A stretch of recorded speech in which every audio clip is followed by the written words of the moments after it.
Hello and welcome to the Overly Animated Podcast, where we take animation seriously. We provide fan-oriented and analytic discussions on a variety of animated shows, movies, and anime, including Steven Universe, Gravity Falls, and Rick and Morty. I'm Dylan Hysen, and today I'm joined by Delaney Stovall. Hello. Today, Delaney and I are discussing the latest Gravity Falls episode, Roadside Attraction, that aired a little bit ago tonight. You can find out everything A little bit ago. a little bit ago. So there were some problems. I thought it would be at 8:30 again on Disney XD, and it was not. It was at 8. And you would think that I was like, okay. Usually I check the time before it starts. But this time I was like, okay, I'm pretty sure that someone would post that it was changing times. Because I follow Alex Hirsch on Twitter, and I follow the crew Tumblr. And neither of them said anything. So this is not good by Disney because I think that they're not communicating well with the crew of the show. Also, I don't even know if production is still going on right now. Like, I'm becoming increasingly convinced that this season is the last season, but I'm not sure. So I feel like Cheers. Alex Hirsch needs to be communicating. I don't know. I mean, he's good. He's good at communicating on Twitter, but I just feel like Disney doesn't want him to say anything. I don't know. I blame this on Disney because that's very easy to do. And they air the show on their secondary channel once every 3 weeks, and I don't like that airing pattern either. But anyway, Yes. overlyanimated.com is where you can find everything about this podcast, and we cover every episode of Gravity Falls. The next one is in 3 weeks. Dipper and Mabel versus the future. Let's start off. Yeah, let's start off with Alex Hirsch's tweet yesterday. He said, "Just a heads up, guys." Alex Hirsch being the creator of the show, by the way. Just a heads up, guys. Tomorrow's episode is totally continuity free, one-off, just a little break before things go off the rails in the next one. So basically, he's saying that. My brother has a funny theory that I'll share, I guess, at some point. I don't know if I'll share it right now, but because I was texting my brother as one does, and he has the funny theory, and I'm like, well, I hate to tell you this, but this episode has no bearing on the plot. I'm like, it's out of continuity, and he's like, you realize Alex Hirsch tweeted that? He's like, you realize Alex Hirsch tweeted that? I'm like, no doubt, Carter. Like, I told you that. And then he's like, the man who told us trusts no one. So Carter has a good point. Do you think Perhaps. thinks he was lying about next episode? I mean, Seuss is in a cornfield, so I mean, I don't know. No, I think that this is something that Mike and Brian did when the Core Eclipse show came out. Like, they warned you the week before. I think this is a good maneuver by show creators in this new age where expectations are high. I do like the idea of saying that this is not a plot episode, especially for a show like this. No, I agree. I just thought it was funny that my brother said that to me. Yeah, no, it's a fair point. But Do you want to hear his theories? let's once we get into the episode, I guess. I mean, does it relate to? Okay. Because but next in 3 weeks, Dipper. Like, it is related to like the plot of the episode. Sure. When we get into the plot of the episode, then Dipper and Mabel versus the future in 3 weeks, and it's apparently going to be a doozy. I mean, the last Mabel Corn was the plot heaviest episode like I've ever seen. So Does this mean Blendon's coming back? I am very much hoping that Blendon comes back. Blendon, please. I am Blendon's number one Blendon. fan, probably. So And I guess I'm Blendon's number 2 fan. I don't know Like, if we I can won't take both that from be you. the 1 and 2 fans of Blendon. So I don't think But that. Just it's statistically unlikely that we are the top 2 fans of Blendon. I don't know. There's a Okay. good chance. I just really love Blendon. Let's Okay. go. Okay, but one other thing of note: Roadside Attraction. Wikipedia has the production numbers. I don't know where they're getting them from. It's biased. I trust it. I guess. I assume nobody would just randomly put production numbers there. Roadside Attraction is listed as 215. Last Mabel Corn was 217. So this episode is not intended to be aired after the last Mabel Corn. But it's like I don't think Alex Hirsch probably doesn't care because this isn't a plot one, right? So Yeah. It was just supposed to be aired. yeah, I mean, Disney airing things out of order is not good. But at the same time, sometimes the crews of shows produce episodes knowing that one will air after another. So these aren't always the strict airing order. Like, I would have to hear that from someone in the crew first before. Well, I we would mean, assume to be that. honest, I mean, the entire show, how it works is the only episodes that really went together was Not What He Seems in A Tale of Two Stands. Like, Yeah. those are the only 2 episodes that have ever gone together. Yeah, it's true. I mean, now episodes are clearly building off of one another, but I mean, we mention things that happen, like the gnomes. We mention things that happen in previous episodes, but they don't necessarily have to air like immediately after each other. there's if that makes sense. there's no real 2-parters. Each episode Yeah. is its own thing, except for that one exception. However, the plot is clearly building. Okay, let's get into Roadside Attraction. As inconsequential as it may be, it's still I'm kind of happy that we're getting, like, last week, last episode, I kind of said how this show doesn't necessarily handle plot reveals in a super, like, fulfilling way to fans. I don't know. They just shove them in your face. They just shove them in your face. I haven't really seen that much fan reaction to The Last Mabelcorn. So I don't know if people are how people other are than feeling on that OMG one. unicorns. Yeah. So like in theory, I would like this type of episode maybe more than here's plot. Like I'm very open to episodes of the show that have nothing to do with anything, especially ones that have interesting weird mythology. And explore the yeah, that's why I was going to say explore the mythology. I don't know why I felt the need to interrupt you. Sorry. Yeah, well, it's okay. But this episode it kind of did that. So I guess, I don't know. Let's talk about it. Yes. Roadside Attraction. What did you think, Delaney? I really enjoyed it. It was really cute, and for once, I didn't want to strangle Dipper. I mean, I love Dipper. Is this a normal occurrence, wanting to strangle Dipper? Not like all the time, but like the windy thing was really annoying. However, now I can relate to Dipper and I feel bad. I'm like, oh, I've been so mean to you, Dipper. Because I myself am recovering from a very terrible crush. And I'm like, poor Dipper. I understand. I mean, I don't have pictures or anything because, like, Dipper, you're weird. But, I mean, I would assume I'm less creepy than a 12-year-old boy. But thanks, JK. So I don't know. It was just really cute. Also, Mabel's sweater. This might be like top 10, not top 10, top 5 Mabel sweaters. Once again, I did not notice Mabel's sweater. What was on her sweater? It was purple, and it had like pine trees on it. It was a beautiful sweater. Like the detail on it was great. Okay. Like the shading, it was a really good sweater. And Grenda is also Candy is terrifying. Like that was. Just everything about this was really great. I enjoyed the this episode, even though they're breaking laws, like it's an innocent episode. Like it's a prank war, and I really appreciate that. Yeah. Like this is something that happens mutually between Stan and other people who like rip people off, and it's adorable. Do you see this prank war as like what's the word? Consensual on both sides? I mean, I don't know if it started off that way, but it seems like it's a thing now. It's just an expected thing, yeah. Yeah, it's like when you have I don't know, in my family, we used to have a Christmas present that, like, everyone hated, and you would just continuously, like, give it to other families. Like, it was, like, rocks and things, like, in a, like, chocolate container, and you would add more things to it and, like, continuously pass it off. And it's like, no one really likes it, and it just kind of happened at first because it was annoying, and then, like, it just keeps going. Just one of those things. Okay. I don't know what to say to that, but okay. That's interesting. So I guess I liked it. It was not my favorite. Last week, I really loved The Last Mabelcorn. Like, that was one of my favorite episodes of the show, period. It was okay. I didn't think it was, like, as funny as a lot of episodes have been recently. I didn't think anything was particularly interesting. I liked how it was kind of surprising that we actually get a Monster of the Week. For the first time in a while. Like, I mean, I guess the unicorns were, but, like, it's kind of been a while, right? So this felt like a season 1 episode. I don't think unicorns count as monsters. They do, but I mean, they count. They're like technically count, but it's not like in the spirit of season 1. Like, they weren't like this threat, so this felt like a season 1 episode to me, which is a good thing in my book. I feel like the show peaked around mid-late season 1, right? So. Which isn't to say it's not good now. I just think it's different. It's a different show now. Yeah. And this to me felt like this episode had more Stan, which is my complaint. This episode did have more Stan. Yeah, there's not a lot of Stan recently, and Stan was pretty great here. There's some elements I really liked. Quality Stan. The whole Dipper needs confidence with girls thing. That's a very typical this show plot. It's obviously this is Gravity Falls, right? Our other big show that we talk about is Steven Universe, and that this would never be a plot in Steven Universe. Nope. This is a very heteronormative plot, which I would never even imagine it appearing in Steven Universe, even though there's kind of an episode about where Steven tried to pick up a girl. Also, it's annoying because, like, one, he's 12. Like, he's 12. Like, what 12-year-old is picking up girls?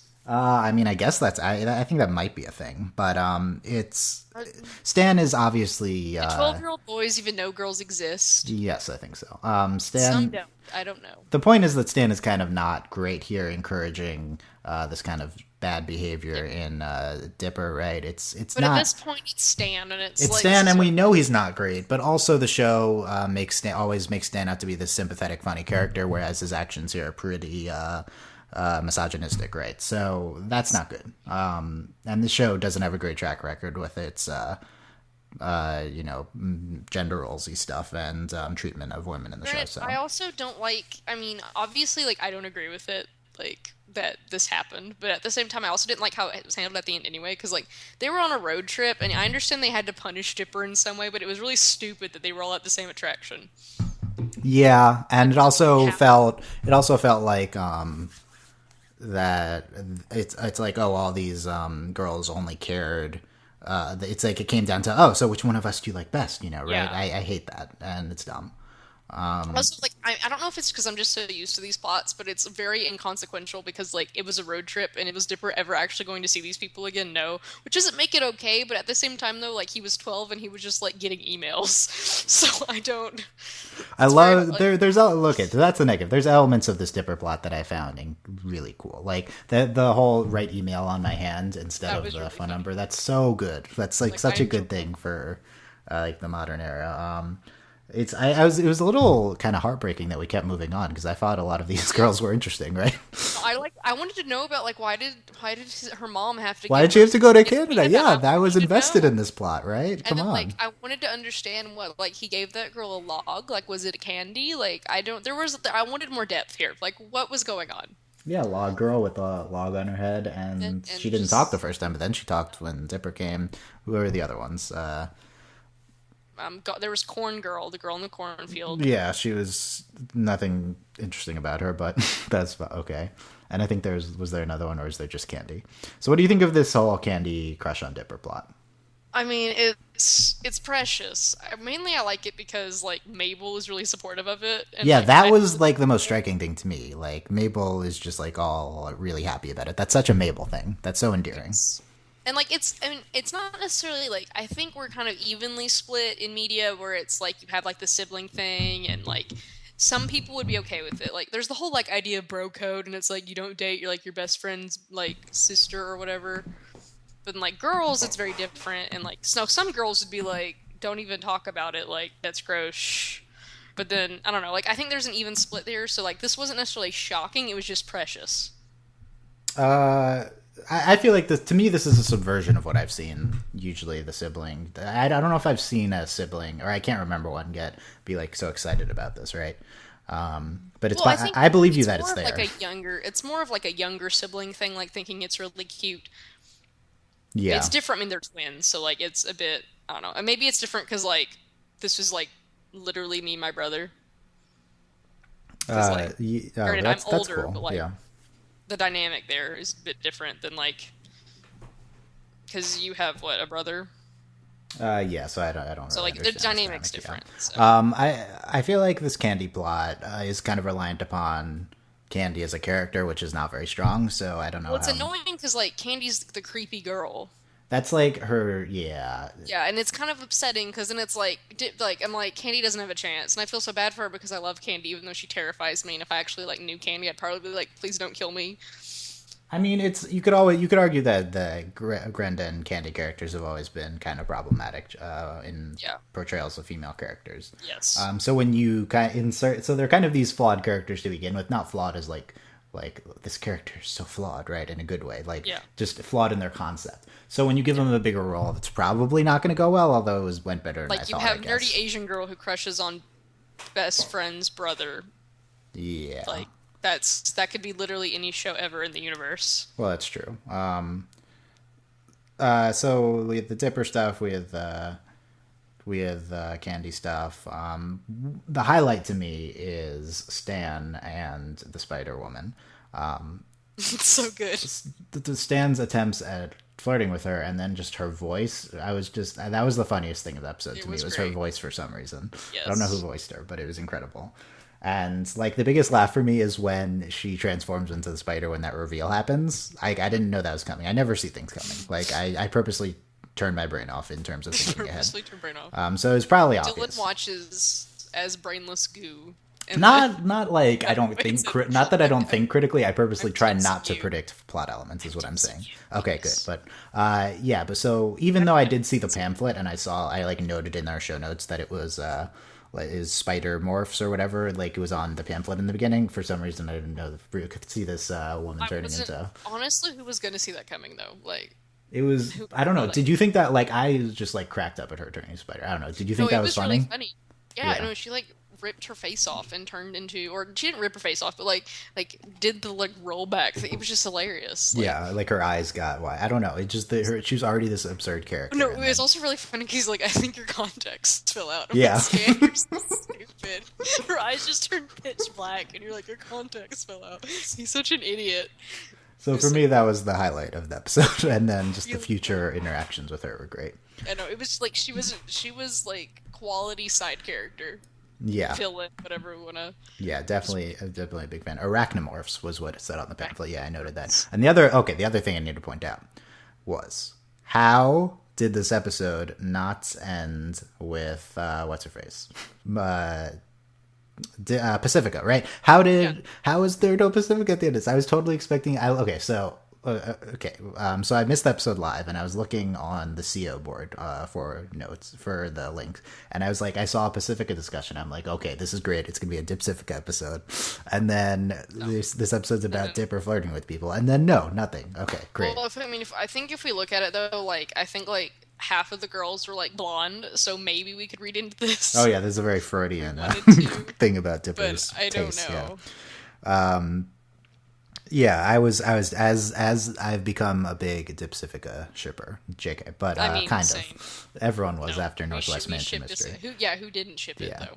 And as I feel like as I think there's a possibility that the series' end is approaching. I feel like I'm the only one talking about that, although I'm like not very much in the fandom of the show, so I don't really see much discussion of it. But like Alex Hirsch, he said on Twitter he spent like 6 days in a row in the office without going home, and now it seems like he's not working anymore. So I'm like, was he taking a break now? Did the season at production? It seems like the season production ended and he was working on the finale. Whether it starts up again or not, I don't know.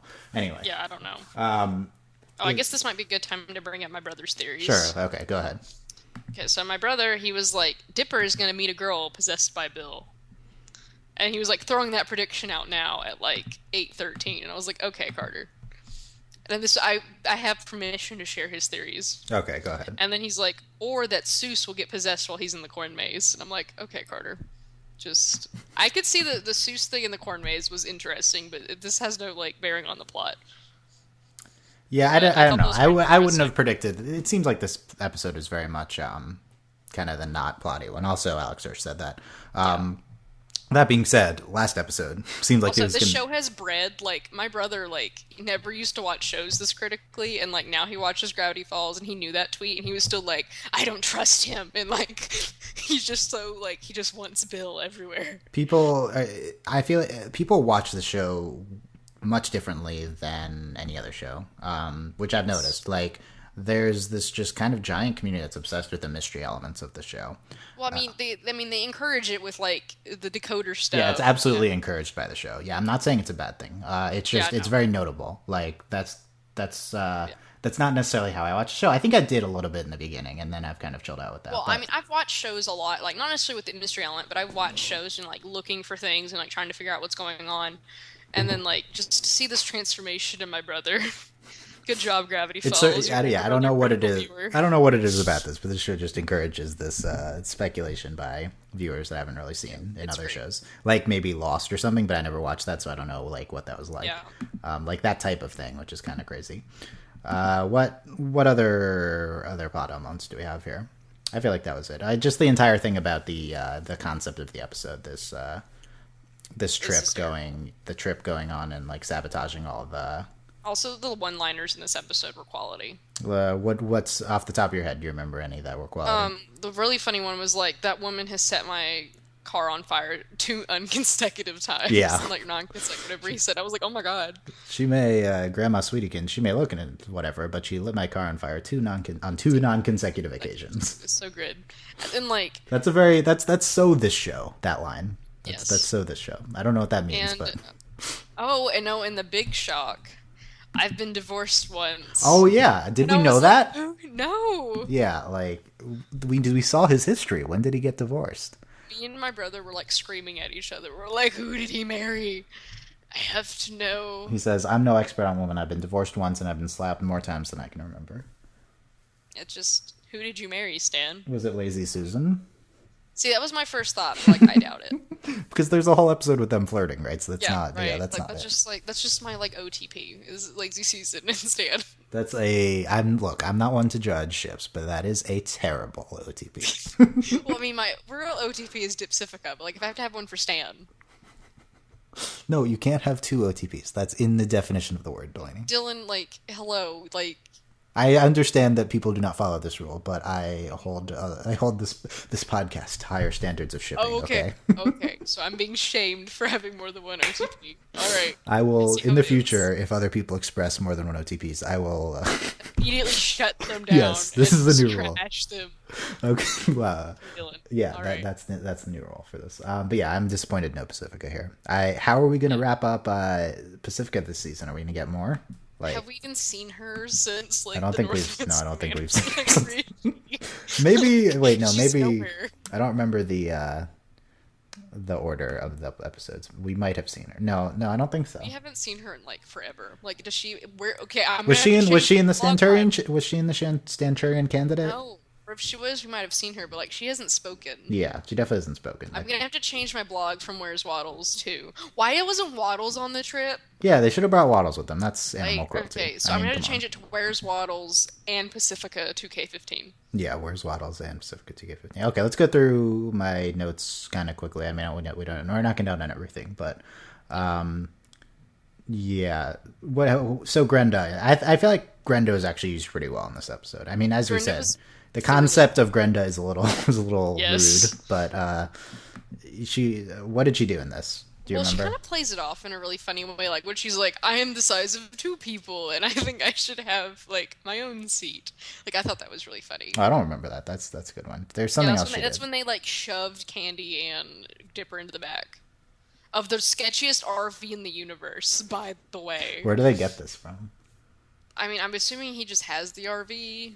It looks like he built it. Like it's all messed up. Like it's not an actual RV. Like this is like a hunk of junk, and he just like built it or whatever. Mm-hmm. Yeah, so we have Grenda just like screams a lot and it's really funny. Yeah, well, that is literally every episode, so that she is in. So that is her and Mabel like were just really cracking me up.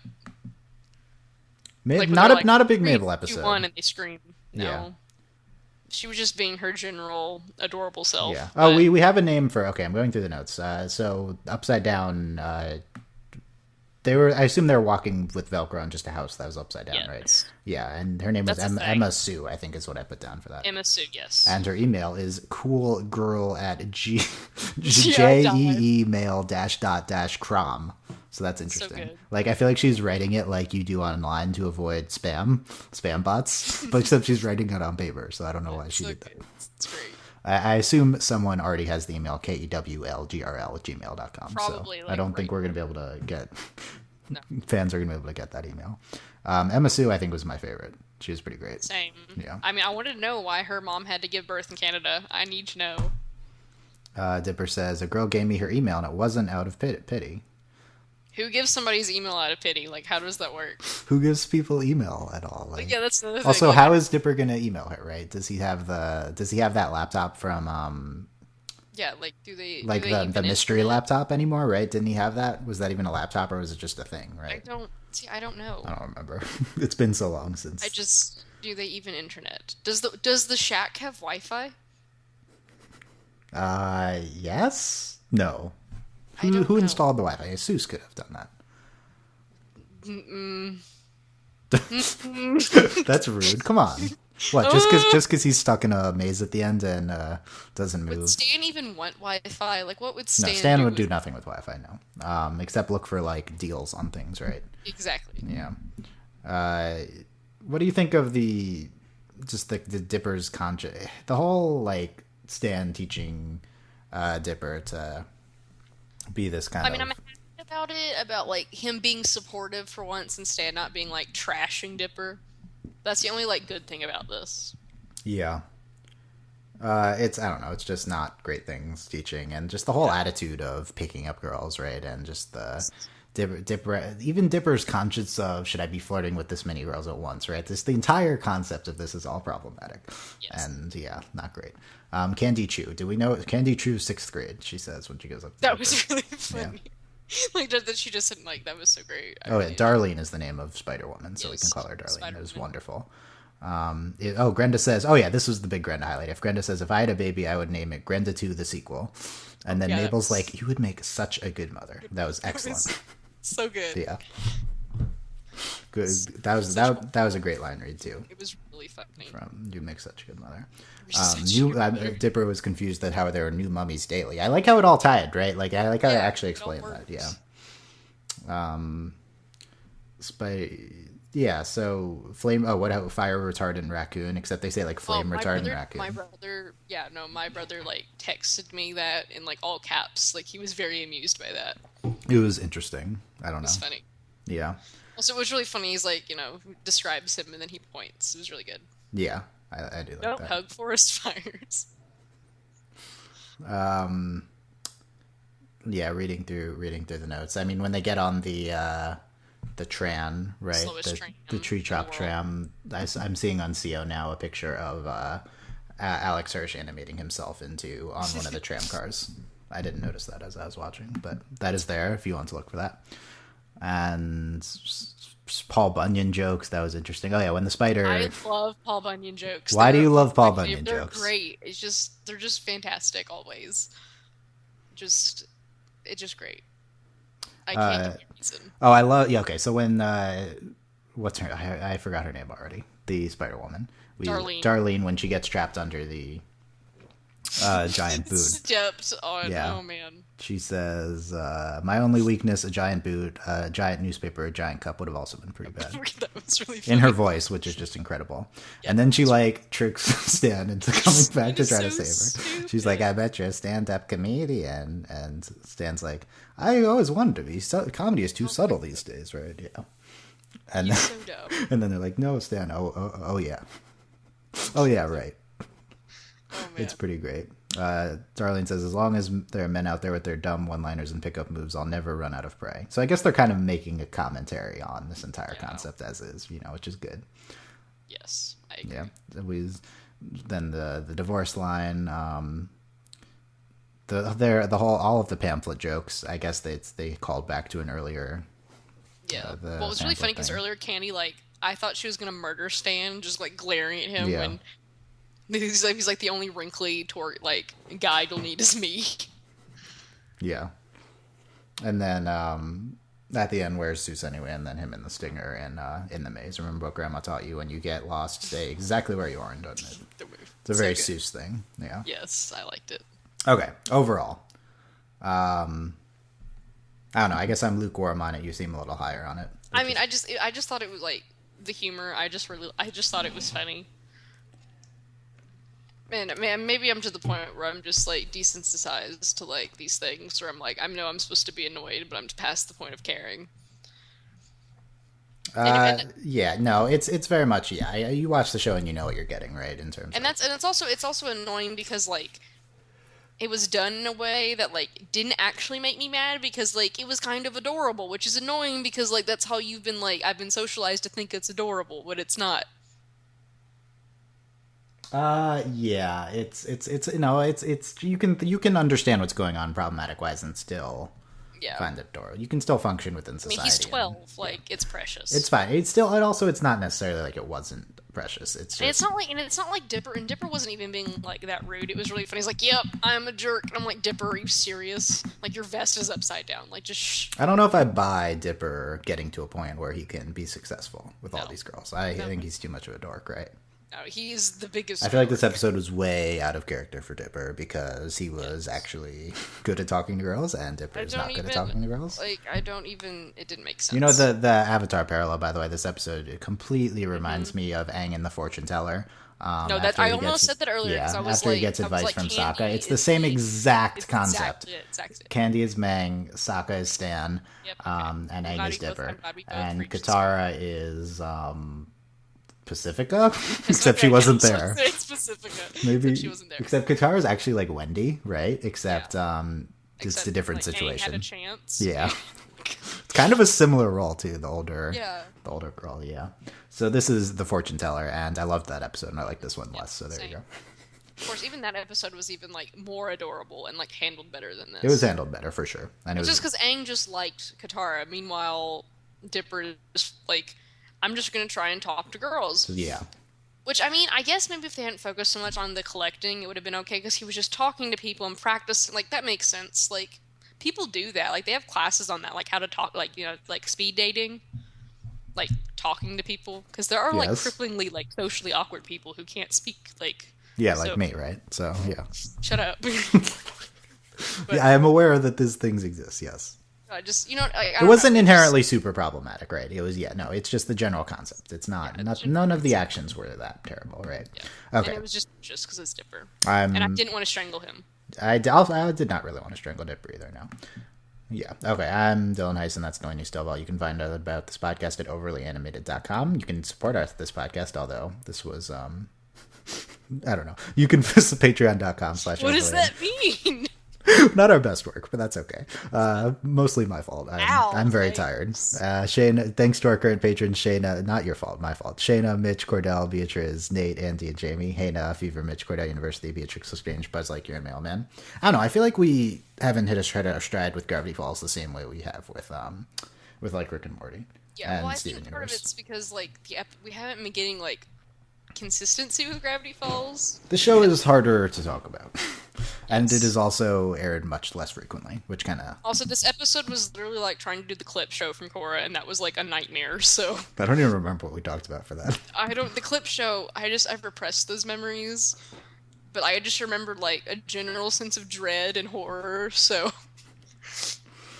I don't know. I feel like we'd look back on that fondly, especially after the ending of the show. Well, now. At the time, not so much. Okay, enough Korra talk. As per contractually required, we had our Korra talk for the episode. So we will be back in terms of Gravity Falls discussion in 3 weeks with Dipper and Mabel versus the Future. Highly anticipated. Please, Blendon, please. Yeah, please, Blendon. When's the last time we saw Blendon? It was somewhat recently, wasn't it?